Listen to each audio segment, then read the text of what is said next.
find myself wondering what did happen to the last 10. I ran away with my life, fast forward, never turn back again.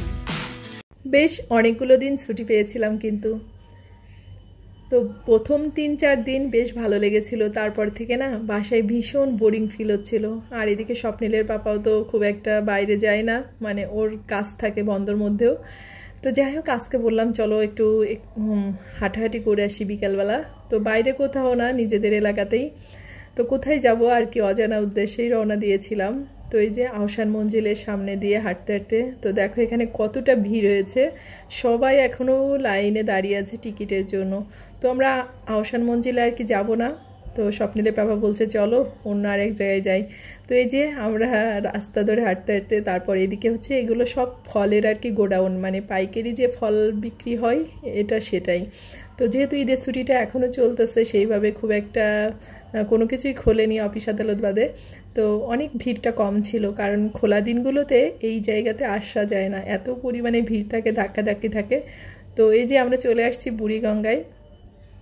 তো বুড়িগঙ্গা নদীতে আসার পর দেখলাম যে প্রচুর জল হয়েছে। আর যেহেতু এখন অনেক দিকে বন্যা হচ্ছে আর বৃষ্টির সিজন, তো সে কারণেই বুড়িগঙ্গার জলটাও অনেক ভালো ছিল আর স্রোত ছিল। তো স্বপ্নিলের পাপা আর কি রাজি হচ্ছিল না আমাকে আর স্বপ্নিলকে নৌকায় ওঠাতে, বলছে স্বপ্নিল সাঁতার জানে না, তারপরে তুমিও খুব একটা ভালো পারো না, তো নৌকায় উঠতে হবে না, এখন অনেক স্রোত। তো আমার আর স্বপ্নিলের বায়না, তো আমরা তো নৌকায় না উঠে বাসায় ফিরবো না। তো শেষমেশ রাজি হয়ে এই যে তারপর উপর নৌকায় ওঠার প্রথমে নদীতে নামার আগে কিন্তু টিকিট করতে হয়।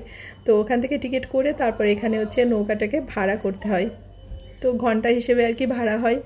তো এইদিকে স্বপ্নিলের পাপা হচ্ছে নৌকাটা ঠিক করে নিয়েছে, আর আমরা এখন নৌকায় উঠবো। তো আমি আর স্বপ্নিল তো ভীষণই এক্সাইটেড, কি বলবো তোমাদের। তো যাই হোক, কথা বলতে বলতে ইন্ট্রোটা দিতেই ভুলে যাই, পরে মনে পড়ে আসলে ইন্ট্রোটা তো দিতে পারিনি। হ্যালো এভরিওয়ান, নমস্কার, কি অবস্থা, কেমন আছে সবাই? আশা করছি খুব খুব ভালো আছে সবাই। আমরাও ভালো আছি তোমাদের আশীর্বাদে, ঈশ্বরের কৃপায়। আর তোমরা যে যেখান থেকে আমার ভিডিওটা দেখছো, তোমাদের সবাইকে অনেক অনেক ওয়েলকাম। আশা করছি ভিডিওটা ভালো লাগবে তোমাদের। যদি ভিডিওটা ভালো লাগে অবশ্যই পুরো ভিডিওটার সাথেই থেকো। আর যারা নতুন আছো, আজই প্রথম আমার ভিডিওটা দেখছো, যদি কোথাও এতটুকু ভালো লেগে থাকে অবশ্যই চ্যানেলটাকে সাবস্ক্রাইব করে আমার পাশে থেকে আমাকে উৎসাহ দিও। তো এই যে আমরা নৌকায় উঠে পড়েছি, আর দেখো জলে কিন্তু অনেক স্রোত ছিল আর বড় বড় লঞ্চ। তো স্বপ্নিল বলতেছে পাপা চলো আমরা লঞ্চে উঠবো। আসলে কখনো ওঠা হয়নি তো লঞ্চে, সেইভাবে কোথাও যাওয়া হয় না নদীপথে। তো আমাদের সব জায়গায় যাতায়াত হচ্ছে সড়ক পথে, আর লঞ্চগুলো দেখলে এত সুন্দর মনে হয় যে সত্যি উঠে কোথাও যাই, ঘুরে আসি। তো স্বপ্নিল বলতেছিল পাপা চলো আমরা এমনি ঘুরে আসি লঞ্চের থেকে।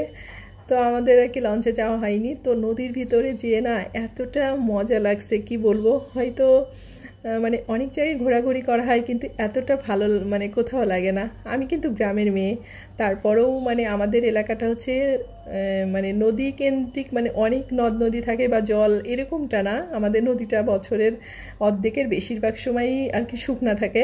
তো আমরা সেইভাবে জল নদীর সাথে যে খুব বেশি পরিচিত সেটা না, কিন্তু এখনও আমি জলটা দেখলে ভয় পাই। প্লাস আমি সাঁতারটাও খুব একটা ভালো কাটতে পারি না। তো নৌকায় উঠতে না প্রথম প্রথম তো আমার ভীষণ ভয় লাগতেছিল। আর যেহেতু বড় বড় ট্রলার যাচ্ছিল, তারপরে লঞ্চ ছিল, আর ওই যে ইঞ্জিন চালিত লঞ্চগুলো মানে ট্রলারগুলো আছে না, ওগুলো যখন যাচ্ছিল এত বড় বড় ঢেউ আসতেছিল, নৌকা তো মানে এপাশ ওপাশ মানে কাত হয়ে যাচ্ছিলো। তো আমার ভীষণ ভয় লাগতেছিল আর কি ওই সময়টা। তো আস্তে আস্তে তারপরে আর কি ভীষণই এনজয় করতেছিলাম, খুব ভালো লাগতেছিল। এই যে দেখো পাশ দিয়ে এই যে লঞ্চগুলো যাচ্ছে, আর ট্রলারগুলো যখন আসতেছিল তখন আরও বেশি ভয় পাচ্তেছিলাম, কারণ ট্রলারগুলো খুবই ঘন ঘন আসা যাওয়া করতেছিল। আর যেহেতু এখন ঈদের ছুটিটা চলতেছে, তো এখন সেই কারণে না অনেকটাই ভিড়ভাড়টা কম, আর হচ্ছে লোকজনের সংখ্যাও কম, কারণ সবাই তো গ্রামে চলে গেছে, তাই না? তো এই যে দুই পাশে আমি ভাবলাম যে নদীর মধ্যে এসে দুই পাশের ভিউটা যে এত সুন্দর লাগছিল, এটা না সন্ধ্যার পরে আরও বেশি সুন্দর লাগে, জানো তো। তো আমরা আর কি সন্ধ্যা পর্যন্ত ছিলাম না, বিকালে আমরা আর কি 1 ঘন্টার জন্য নৌকাটাকে ভাড়া করেছিলাম। তো দেখো কত সুন্দর লাগতেছে, মানে ঢাকার মধ্যে থেকে এই যে এত সুন্দর দেখা যায়, আসলে না আসলে না দেখলে এটা আর কি বোঝা যায় না। তো এদিকে মানে একটু ঘোরাঘুরি করলে বাচ্চারাও কিন্তু অনেক মজা পায়, একটু সিকিউর হয়ে ঘুরলে কোনো ব্যাপার না কিন্তু, তাই না? তো তো যাই হোক স্বপ্নিলকে বলতেছিলাম যে আসো বাবা আমার সাথে একটু ছবি তোলা, তো আর কি ওর বাবার সাথেই বসে থাকবে, ও আর কি উঠতেছে না লঞ্চ থেকে। আর এই যে দেখো কত বড় বড় মানে এগুলো লঞ্চই বলে হয়তো বা, তো ওগুলো আসতেছে, এগুলো যাত্রীবাহী না, এগুলো মাল পরিবহন করে। তো এগুলো খুব কাছ থেকেই কিন্তু যাচ্ছিল, তো ভাবলাম তোমাদের সাথে একটু শেয়ার করি। আর বুড়িগঙ্গা নদীর জল এখন অনেকটাই ভালো, যেহেতু বর্ষার সিজন।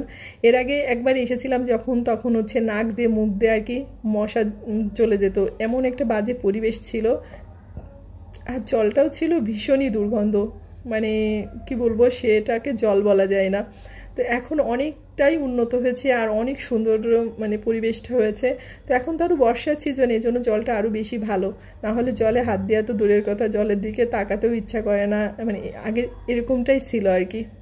তো আমাদের মতো অনেকেই আর কি নৌকা ভাড়া করে এভাবে নদীতে আর কি ঘুরতেছে। আর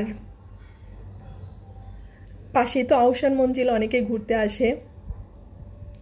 আর আমার থেকে বেশি খুশি হয়েছিল স্বপ্নিল, ও তো ভীষণই এনজয় করতেছিল।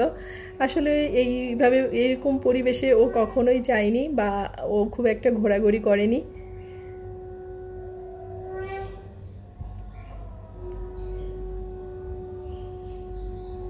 মনে ছিল নদীর মধ্যেই বসে থাকি, আর নদীর মধ্যে না এত বাতাস আর এত ঠান্ডা, সব কিছু এলোমেলো হয়ে যাচ্ছিল, সেটাকেও অনেক এনজয় করতেছিলাম, খুব ভালো লাগতেছিল। আসলে আমি যে কতটা খুশি হয়েছি। তো মানে আছে না, সবাই কত কত জায়গায় ঘুরতে যায়, কিন্তু মনে হয় যে বাড়ির কাছের বিনোদনের জায়গাটা খুঁজে পেলেও কিন্তু অনেকটা ভালো লাগে, তাই না? তো এই যে সাধ্যের মধ্যে সামান্য স্বাদটুকু পূরণ করারই চেষ্টা, কক্সবাজার বা কুয়াকাটা কোথাও তো যেতে পারিনি, তো এই যে বাসার কাছে যেটা আছে সেটাকেই হচ্ছে এনজয় করতেছি।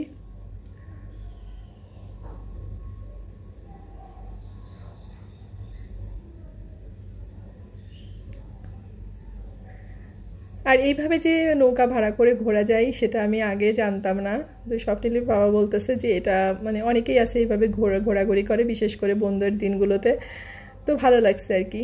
আর এই দেখো কতবার আরেকটা লঞ্চ আসছে, মানে এরকম আসা যাওয়া করতেই থাকে। আর এখন যেহেতু মানে পদ্মা সেতুটা হয়ে গেছে, এর জন্য লঞ্চের সংখ্যাটা অনেক পরিমাণেই কম, না হলে লঞ্চ তো মানে এত পরিমাণে লঞ্চ আর লোকজনের ভিড় থাকে যে মানে বুড়িগঙ্গার এই দিকে আসাই যেত না। তো যাই হোক আমরা অনেকক্ষণ ঘোরাঘুরি করেছি, এখন হচ্ছে আমরা নৌকা থেকে নেমে যাব, কারণ আমাদের সময়টা শেষ হয়ে গেছে। তো যাই হোক যতক্ষণ ছিলাম ভীষণ ভীষণ ভীষণই ভালো লাগছে। আর আমার থেকে আমার ছেলেটা অনেক খুশি হয়েছে, এটাই হচ্ছে আমার কাছে সবচেয়ে বড় খুশি আর পাওয়া। তো এখানে নদীতে আসতে গেলেও টিকিট করতে হয়, নদী থেকে যাওয়ার সময়ও টিকিট করতে হয়, একটা কি অদ্ভুত না? তো সব জায়গায় আর কি মানুষের ইনকাম করার ধান্দা। তবে নদীর মধ্যে যখন নেমেছিলাম না, মনের ভিতরে একটা সুপ্ত বাসনা আর কি কাজ করতেছিল, সেটা হচ্ছে যদি আমার একটা ড্রোন থাকতো, একটু ড্রোন দিয়ে ভিডিও করতে পারতাম। তো যাই হোক এই যে এখন আমরা নৌকা থেকে নেমে গেলাম, আর দেখো স্বপ্নিল অনেক অনেক খুশি। আর নামার পর এই যে স্বপ্নিলের পাপা আমাদেরকে হচ্ছে কুলফি কিনে দিল। তো এখন হচ্ছে আমরা সবাই কুলফি খেতে খেতে বাসায় চলে যাব। আর এই কুলফি আইসক্রিমটা খেতে খুবই ভালো লাগে, আমার তো ভীষণই প্রিয়। ভ্যানিলা আইসক্রিমের থেকেও আমার কুলফিটা বেশি ভালো লাগে। তো আজকের ভিডিওটা এ পর্যন্তই, সবাই ভালো থেকেও সুস্থ থেকেও, আর অবশ্যই সাবধানে থেকেও। আর ভালো লাগলে অবশ্যই ভিডিওটাকে শেয়ার করে দিও।